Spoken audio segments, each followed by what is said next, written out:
नमस्कार, मैं जर्नलिस्ट रोहित शर्मा। आप मेरे साथ में हैं दिल से रोहित चैनल में। दोस्तों, राजस्थान की राजनीति जाटों पर ज़्यादा केंद्रित रही है। 200 विधानसभा सीटों में से कई सीटें ऐसी हैं जहां पर जाट मतदाताओं की बहुलता रहती है और जाट मतदाता ही किसी भी उम्मीदवार की जीत के रास्ते को आसान बनाते हैं। खासतौर से कांग्रेस पार्टी में एक से एक जाट नेता हुए।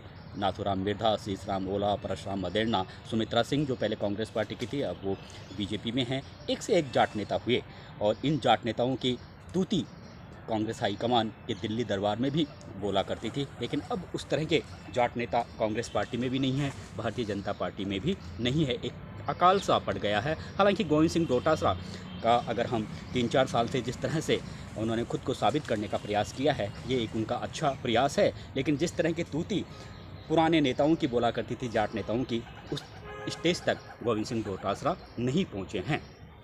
लेकिन अभी एक बार फिर से नागौर जिले की खींवसर विधानसभा सीट जाट नेताओं को लेकर चर्चा का विषय बनी हुई है। और ये आज के दौर के जाट नेता हैं, तीनों ही 3 जाट नेता हैं आज के दौर के।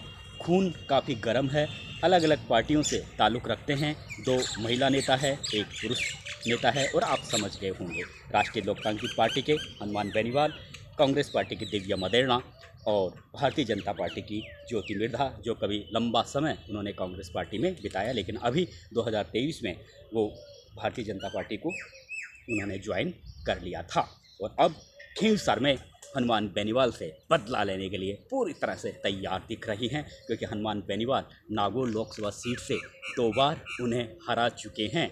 और एक बार 2023 का भी जो विधानसभा चुनाव हुआ था, वो हरेंद्र मिर्धा कांग्रेस पार्टी के कैंडिडेट थे, उनसे वो हार गई थी। भारतीय जनता पार्टी की कैंडिडेट थी ज्योति मिर्धा। यानी 2009 में जब वो लोकसभा का चुनाव जीती थी, उसके बाद से वो लगातार चुनाव हार रही है। लेकिन फिर भी भारतीय जनता पार्टी के दिल्ली दरबार में ज्योति मिर्धा की पूंछ बराबर है। और ज्योति मिर्धा लगातार नागौर कांग्रेस को कमज़ोर करने में जुटी हुई है। नागौर कांग्रेस के जो बड़े नेता हैं, उन्हें तोड़कर भारतीय जनता पार्टी में ज्वाइन करवा रही हैं। आपने देखा होगा, अभी सुखवीर सिंह जो नागौर जिला कांग्रेस कमेटी के कभी अध्यक्ष हुआ करते थे, उनको भारतीय जनता पार्टी में ज्वाइन करवाया है। इससे पहले लालचंद कटारिया जो अशोक गहलोत के काफ़ी करीबी थे, पूर्व मंत्री थे, उन्हें बीजेपी ज्वाइन करवाई 2023 में। रिछपाल मिर्धा और बहुत से नेता हैं जिनको कांग्रेस छोड़कर उन्होंने भारतीय जनता पार्टी को ज्वाइन करवाया।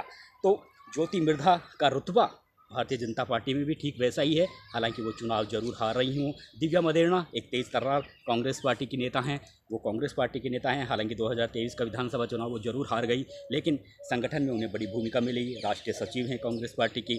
जम्मू कश्मीर में उन्हें जिम्मेदारी दी गई। वहाँ पर जम्मू कश्मीर में कांग्रेस पार्टी ने ठीक ठाक अच्छा प्रदर्शन किया। वहाँ पर कांग्रेस पार्टी के सहयोग से नेशनल कॉन्फ्रेंस की वहाँ पर सरकार बन गई है। लेकिन अब ज्योति मिर्धा और दिव्या मदेरणा दोनों अलग अलग पार्टियों से हैं, लेकिन वहाँ पर हनुमान बेनीवाल को लेकर इन दोनों महिला नेताओं ने जिस तरह का चक्रव्यूह वहाँ पर तैयार किया है, उसमें हनुमान बेनीवाल फंसते हुए नजर आ रहे हैं। हालांकि 2008 में खींवसर से हनुमान बेनीवाल जब पहली बार भारतीय जनता पार्टी के टिकट पर चुनाव लड़े थे, चुनाव जीते थे।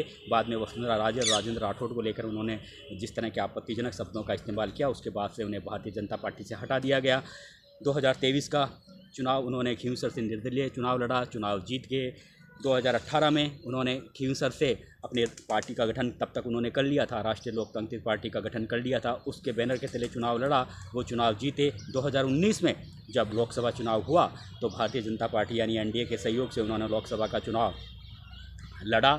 सामने थी कांग्रेस पार्टी की ज्योति मिर्धा और उन्होंने ज्योति मिर्धा को हरा दिया। यहाँ पर सीट खाली हो गई थी। उसके बाद में उन्होंने अपने भाई, छोटे भाई नारायण बेनीवाल को यहाँ से खड़ा किया। उन्होंने हरेंद्र मिर्धा को, जो कांग्रेस पार्टी के कैंडिडेट थे, उनको चुनाव में हराया। और उसके बाद में आपने देखा होगा, अभी 2024 के लोकसभा चुनाव में भी उन्होंने ज्योति मिर्धा को हनुमान बेनीवाल ने, इस बार हनुमान बेनीवाल कांग्रेस पार्टी के सहयोग से लोकसभा का चुनाव लड़े थे, तो भारतीय जनता पार्टी से ज्योति मिर्धा थी, क्योंकि ज्योति मिर्धा ने 2023 में भारतीय जनता पार्टी को ज्वाइन कर लिया था।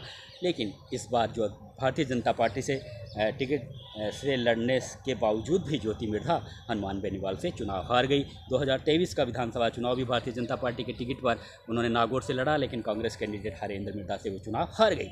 ज्योति मिर्धा लगातार 4 चुनाव हार चुकी हैं, लेकिन भारतीय जनता पार्टी के जो हाईकमान हैं दिल्ली में बैठे हुए हैं, ज्योति मिर्धा की राजनीतिक हैसियत को जानते हैं, उनके परिवार की राजनीतिक हैसियत को जानते हैं, पब्लिक किस तरह से उनसे जुड़ी हुई है उस बात को भी वो समझते हैं। चुनाव हारना अलग बात है, लेकिन जो एक रुतबा होता है वो एक अलग बात होती है, और शायद इसी के भरोसे ज्योति मिर्धा पर बार बार भाजपा हाईकमान उन्हें ज़्यादा आदर सत्कार और सम्मान कर रहा है। और जिस तरह से वो अब नागौर कांग्रेस से जुड़े लोगों को तोड़कर भारतीय जनता पार्टी को ज्वाइन करवा रही हैं, वो भी एक भारतीय जनता पार्टी के लिए कहीं ना कहीं प्लस पॉइंट बन जाता है। लेकिन मैं चर्चा आज खींवसर विधानसभा सीट को लेकर इसलिए कर रहा हूं कि एक तरफ जहां कांग्रेस से पूर्व IPS सवाई सिंह चौधरी की पत्नी रतन चौधरी हैं, कांग्रेस पार्टी के कैंडिडेट हैं, कनिका बेनीवाल हनुमान बेनीवाल की पत्नी हैं, राष्ट्रीय लोकतांत्रिक पार्टी के कैंडिडेट हैं रेवतराम डांगा, जो 2023 का विधानसभा चुनाव कांटे की टक्कर में हनुमान बेनीवाल से 2000 वोटों से हारे थे। वो एक बार फिर से भारतीय जनता पार्टी ने उन्हें टिकट दिया है, वो फिर से चुनाव लड़ रहे हैं। तीनों ये नेता हैं, तीनों जाट कैंडिडेट हैं, रेवतराम डांगा, कनिका बेनीवाल और रतन चौधरी। और यहाँ पर 2,86,000 जाट मतदाता हैं और उनमें से 78,000 करीब जाट मतदाता हैं। अब देखने वाली बात यह है कि इन तीनों में से सबसे ज़्यादा जाट मतदाताओं का विश्वास कौन सा नेता हासिल करता है, ये एक देखने वाली बात होगी। और इसीलिए जाट मतदाताओं के अलावा और भी जिस तरह से जो राजपूत मतदाता है 35,000 के आसपास राजपूत मतदाता हैं, तो इस बार जो राजपूत समाज का एक बड़े जो नेता हैं वो अभी जिस तरह से उन्होंने भारतीय जनता पार्टी को शामिल हुए हैं, गिरिराज सिंह दुर्ग सिंह क्षमा कीजिए दुर्ग सिंह हैं, जो आपने सबको पता है कि 2008 में वो बसपा के टिकट पर खींवसर से चुनाव लड़े थे और करीबन 35,000 वोट हासिल किए थे।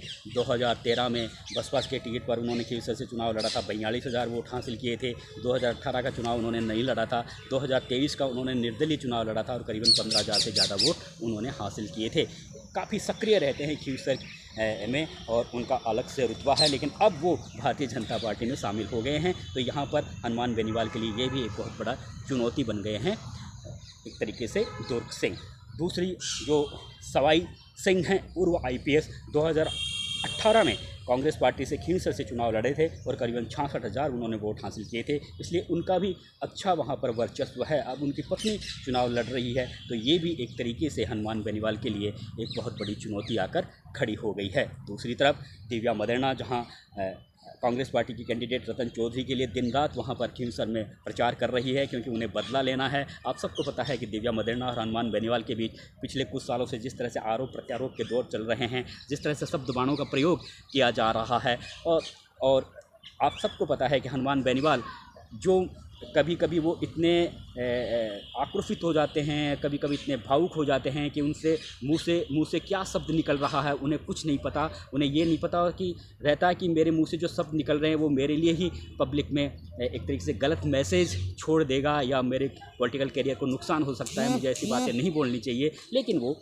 बोल देते हैं। अभी आपने देखा होगा दिव्या मदेरणा ने एक सोशल मीडिया पर बाकायदा पोस्ट किया है और जिस तरह से उन्होंने जाट समाज के लोगों से ही पूछा है, पब्लिक से पूछा है कि क्या मैं समाज की बेटी हूँ, क्या मुझे डूब कर मर जाना चाहिए। तो ये इस तरह के शब्दों के इस्तेमाल से हनुमान बेनीवाल की पॉलिटिक्स लगातार फिर उनकी पॉलिटिक्स पर विपरीत असर पड़ता है। तो इस तरह के शब्दों का इस्तेमाल करने से पहले हनुमान बेनीवाल को थोड़ा अपना दिमाग भी दौड़ाना होगा, अपने दिमाग की नसों को थोड़ा दौड़ाना होगा, क्योंकि आजकल भावनात्मक रूप से जब राजनीति की जाती है तो फिर सारे पैंतरे फेल हो जाते हैं। इसी तरह से ठीक ज्योति मिर्धा जो लंबे समय से हनुमान बेनीवाल से बराबर 2 लोकसभा चुनाव हार चुकी हैं, हनुमान बेनीवाल एक तरीके से खुद को जाटों का एक बड़ा नेता मानने के प्रयास में जुटे हुए हैं। और 2018 में जिस तरह से उनकी पार्टी के 3 विधायक चुने गए थे, जिस तरह से उनके साथ मीटिंगों में बड़ी संख्या में लोग आते हैं, युवा काफ़ी जुड़े हुए हैं,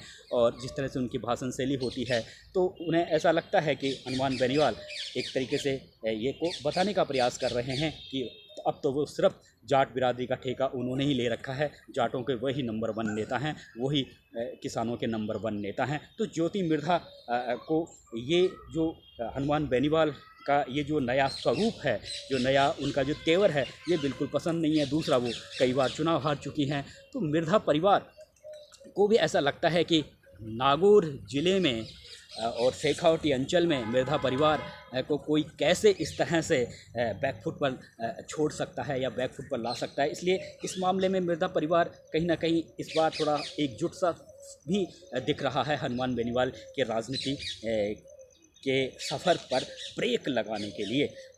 और ज्योति मिर्धा और हनुमान बेनीवाल के बीच में जिस तरह से आरोप प्रत्यारोप लगते रहते हैं, आपने सब ने देखा होगा सोशल मीडिया पर किस तरह से उन एक दूसरे पर वो आरोप प्रत्यारोप लगाते हैं। तो ये जो यहाँ पर एक चक्रव्यूह बन गया है, एक तरफ दिव्या मदेरणा, दूसरी तरफ ज्योति मिर्धा और बीच में आकर फंस गए हैं हनुमान बेनीवाल। तो इस बार हनुमान बेनीवाल के रास्ते आसान नहीं हैं, क्योंकि भारतीय जनता पार्टी ने जिस तरह से वहाँ पर चक्रव्यूह बनाया है और जिस तरह से नेताओं को तोड़कर भाजपा में शामिल करवाया है, जिस तरह से दुर्ग सिंह भारतीय जनता पार्टी में शामिल हुए हैं, क्योंकि यहाँ पर जो राजपूत समाज के वोटरों की संख्या करीबन 35,000 है और दुर्ग सिंह एक ऐसे नेता हैं जो खींवसर में लंबे समय से सक्रिय हैं।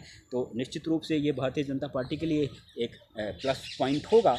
और राष्ट्रीय लोकतांत्रिक पार्टी में अगर देखा जाए तो अब जो बड़े लीडर हुआ करते थे, अब हनुमान बेनीवाल सिर्फ अकेले पड़ गए हैं। नारायण बेनीवाल दिन रात एक कर रहे हैं, लेकिन और कोई तीसरा नेता नज़र नहीं आ रहा। सोना बावरी है जो पूर्व विधायक हैं, वो भी प्रचार कर रही हैं, लेकिन ऐसे कोई दबंग नेता वहाँ पर उनके साथ में नहीं है। अकेले हनुमान बेनीवाल ही हैं जो पूरा बोझ ढो रहे हैं राष्ट्रीय लोकतांत्रिक पार्टी का और खींवसर में। इसीलिए उनकी जो भाषण शैली बिल्कुल बदल चुकी है, बिल्कुल नरम पड़ चुके हैं, क्योंकि वो जानते हैं कि ये दौर है वो सबसे कठिन दौर आया है 2018 के बाद में। ये जो उपचुनाव हो रहे हैं वो खुद भी समझते हैं कि ये काफ़ी मुश्किल है, बड़ी चुनौती है।